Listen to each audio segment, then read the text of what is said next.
Okay, so in this movie there's a priest who controls a bunch of vampires that hop around like idiots. They often cut away to footage from another movie. I guess they were on a tight budget and needed to fill some time, so I'll just call this movie number 2. A lot of garbage happens, but let's skip to RoboCop because most of this movie is worthless. A soldier dies and some scientists try to bring him back to life by turning him into an android. Ah, and here he is. This is the guy that's supposed to be like RoboCop from the front cover. His basic premise is the same as RoboCop's, a soldier who's brought back from the dead to fight for justice, but as you can see, he doesn't look exactly like RoboCop, which they led you to believe on the movie's front cover. So that front cover was just shameless false advertising trying to get you to buy the movie. This other movie they keep cutting to is nowhere near as cool. It has no robots, no vampires, no ghosts, so why do they even bother cutting to it?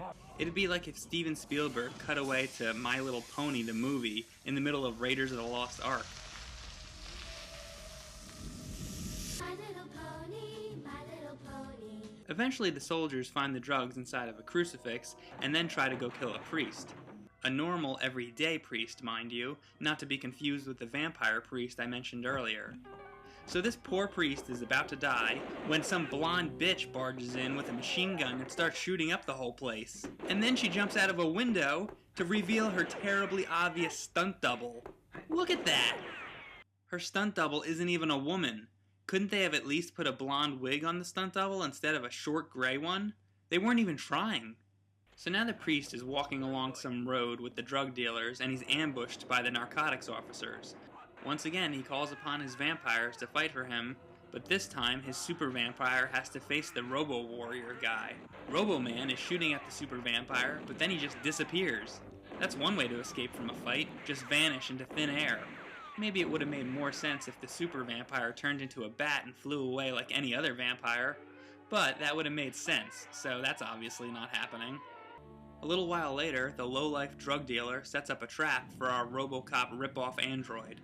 There's some deadly, foot-high fire in his way, so RoboCop has to come up with a plan. Yeah, I'm just gonna call him RoboCop now. Since there's no way a super robot with protective armor could possibly pass through or walk around a foot-tall line of flames, RoboCop decides to bury himself in the sand. I'm not exactly sure why he does this. I guess he's trying to make it appear like the flames consumed him? They seem to fall for it, which is unrealistic. If you're caught in flames, you burn to death.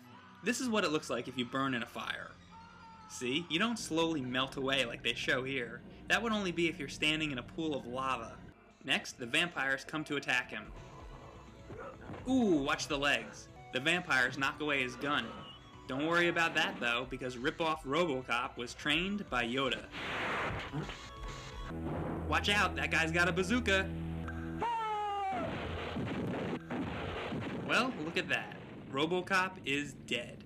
It looks like they just wrapped aluminum foil around some paper towel rolls and lit it on fire. Then the movie takes a break from all that robot vampire action to show us some guy watching a girl bathing in a river. It's a great view. You should bathe more often. You can almost envision the director's thought process here. Forget the robot vampire battle, guys. What this movie needs is a pervert spying on a girl trying to clean herself. But we're not done with sex scenes yet. Next we have the super vampire gorilla getting it on with a ghost woman. The gorilla goes to kiss her, but the ghost woman's playing hard to get. Come on, monkey man, come get some of that poltergeist pussy.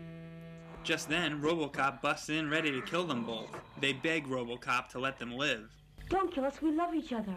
But wait a minute, ghosts are dead already, and so are vampires. So how could RoboCop kill them if they're already dead? Speaking of dead, wasn't RoboCop killed by a bazooka?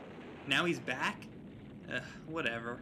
Super Gorilla flies at RoboCop, but he jumps and floats in the air to avoid his attack.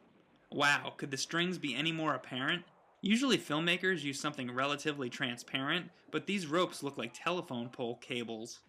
And as he's being attacked, at one point he walks past a White Castle sign. Well, I guess we know what that vampire ate for lunch.